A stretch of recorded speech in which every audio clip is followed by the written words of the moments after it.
Նրանցից ես Արցախահայերին տեղափոխված Արցախահայերին հարցրեմ, որից մեկն էլ իմ հարևանն է, ոչ մի կոպեկ իրենք այդ օգնություններից փող չեն ստացել։ Իսկ այն ինչ որ ստացել են, դրանք պետական բյուջեից են ստացել։ Նիկոլ Փաշինյան, ուր է $50 միլիոն չափ այս փողը։ Թալանել եք։ Համահայկական $150 միլիոն լափեցիք, հիմա խեղճ, տնավեր, հարազատներին կորցրած մարդկանց փողն եք լափում, Նիկոլ ու Աննա։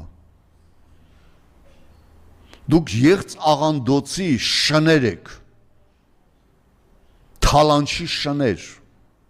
ուր է Արցախահայության օգնության ուղարկված $16 միլիոն